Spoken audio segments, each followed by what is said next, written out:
Assalamu alaikum everyone, hope you're doing well.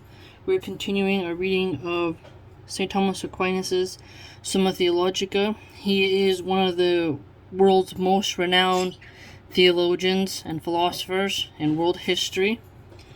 You will learn about him in so many different classes, and it's very important to read things before you criticize it, and very few people can really debunk or measure up to Aquinas. I have a lot of respect for him as an academic, intellectual, philosopher, and theologian.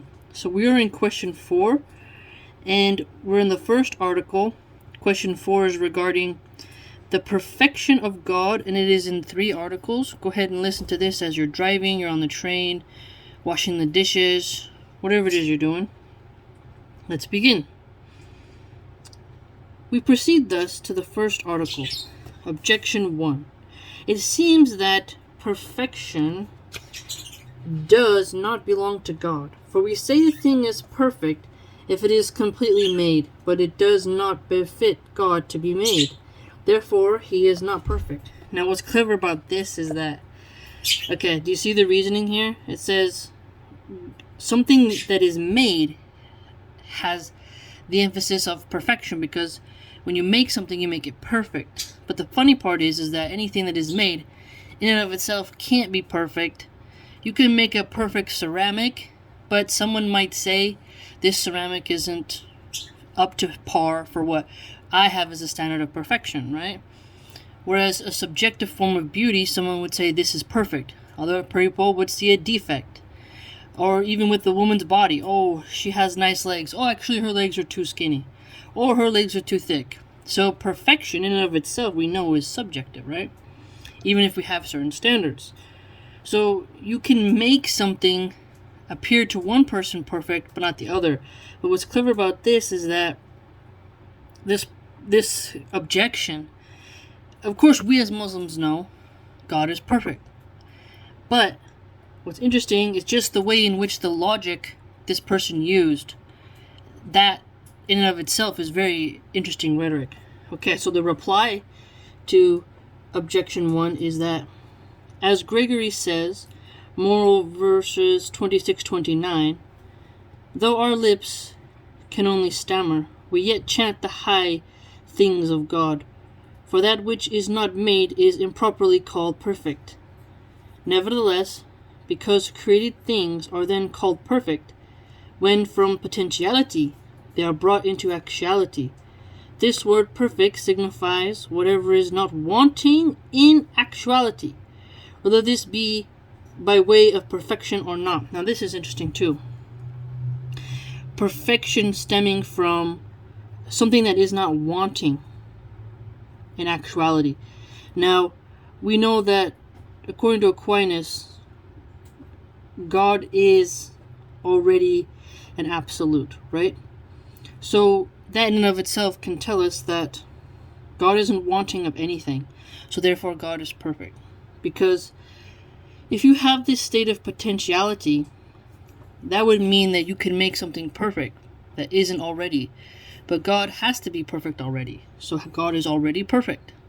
So it's fascinating just the way in which we look at it. As a Muslim, I would say, of course, God is perfect. And that potentiality comes from God. And Allah subhanahu wa ta'ala brings actuality into existence. But high above is He of our understanding, and we cannot encapsulate Him whatsoever. Just like an ant cannot encapsulate what I'm doing in Red Dead Redemption 2 video game. Nor can my parrot understand how I'm making pudding. Just doesn't work. Different species, just totally different type of mind that's geared towards its existence and function. So as well as humans, to think that we can call God not perfect is quite bizarre. But again, he's laying out this very logical people who are posing questions and then responding to it, which is very helpful. Objection 2. Further, God is the first beginning of things, but the beginning of things seem to be imperfect. as a seed is the beginning of animal and vegetable life, therefore God is imperfect. Now this is even more clever because, see, a seed, like a oak tree, when you plant it, it's tiny, it's not established, its root system isn't as firm, its branches aren't thick. It can't really handle the weight of squirrel sometimes, so it's not perfect because it's at the beginning, and then later it gets to a more established, fortified form, and then becomes essentially more perfect. So that seed analogy is clever, but the thing is that I, as a Muslim, would say God has no beginning and no end. Therefore, the seed analogy it wouldn't work, because it is important that they point out the beginning of things are imperfect. Yet some would say they are perfect for their particular stage. Sort of like how a baby forms over time. It just gets the muscle tissue, and it's perfect for each stage of its formation. And then the final form continues and continues and continues, right? So it's perfect as it goes along, and then gets into a more perfect status later on. But God is outside of that. But you can see the logical formation of how they would say, if God had a beginning, that would mean that God wouldn't be perfect. You see what I'm saying? So it's clever, but he's going to answer for us. Reply to objection 2. The material principle, which with us is found to be imperfect, cannot be absolutely primal, but it must be preceded by something perfect. For seed, though it be the principle of animal life, reproduced through seed, has, previous to it, the animal or plant from which it came, because previous to that which is potential. See that? Now this is interesting. Previous to the animal or plant from which it came, and then previous to that which is potential. So he's really getting at just how potentiality is found in the creation. Must be that which is actual, since a potential being can only be reduced into an act by some being already actual. See that? A potential being can only be reduced into an act by some being already actual. So that's why he mentioned reproduction. I actually exist, therefore my seed could have the potential to become a child. You see? So I already exist because I came from something, right? There's a chain of previous existence that led to a potential, and that potential led to something actual. But God is outside that, because God has no mother, no father, no children, no husband, no wife, nothing. It's total different. And for us Muslims, we know we cannot compare Allah to his creation. And so let's see how it goes on further. It's just very wise, the response Aquinas gave. Objection 3. Further, as shown above in question 3, article 4, God's essence is existence, but existence seems most imperfect, since it is most universal and receptive of all modification. Therefore God is imperfect. See, now this is interesting too, how this person is posing this question. So God's essence is existence, but existence seems most imperfect. Now this is the very unique way of looking at it, right? Because existence can't be perfect, but God is perfect. But that's why we as Muslims don't compare God to his creation, because things in creation can be modified, but God can't be modified. So if you can modify creation and then say that the creation resembles God, then that means you can modify God, which isn't true. The logic that Aquinas demonstrates here, when he writes down these objections in response to them, is very nerdy and pretty awesome. People who don't take time to read him don't really understand, especially if they're armchair gingers ranting into a camera, arguing with Christians in the UK. But if you sit down and actually read it, you realize the wittiness and the effort that he put in, which is pretty awesome. Let's read his objection. The reply, actually, sorry. Reply objection 3. Existence is the most perfect of all things, For it is compared to all things as that by which they are made actual. Now this is very cool. Existence is the most perfect of all things. To exist is better than to not exist. It's really interesting. For nothing has actuality except so far as it exists. Exactly, you can't have actuality if you don't actually exist. Hence, existence is that which actuates all things. Now, this is a very clever line grammatically. Existence is that which actuates all things. This is what I love about this book. Even their forms, therefore, is not compared to other things, as the receiver is to the received, but rather as the received to the receiver.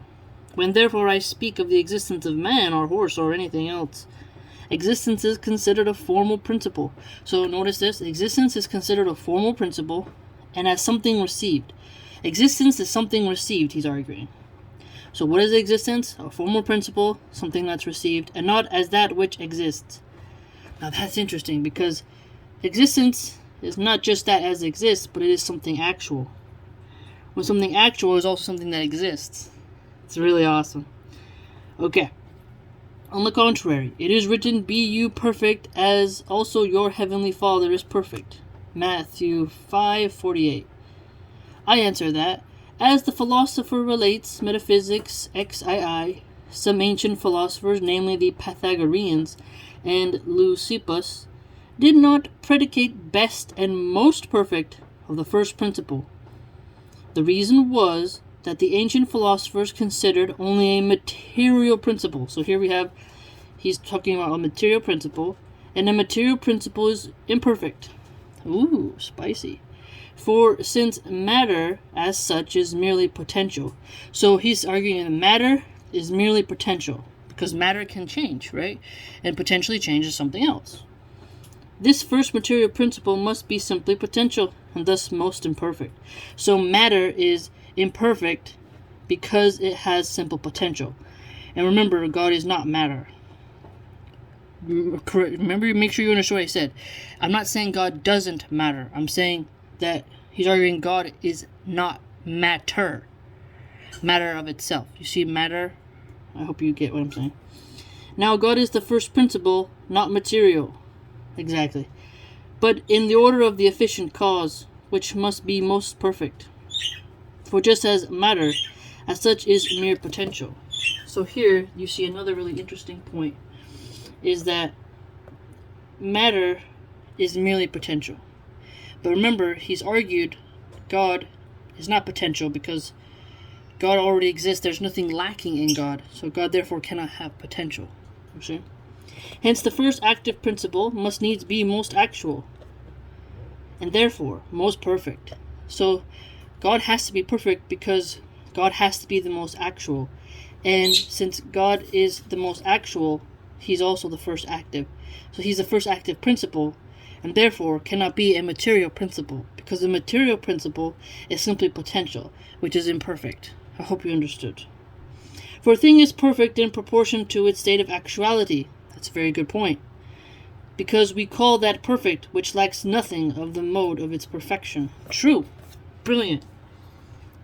So God obviously is perfect, but he's replying to these objections in the most unique, logical way, and these objections are very witty in and of themselves. And that's why I enjoy reading his works.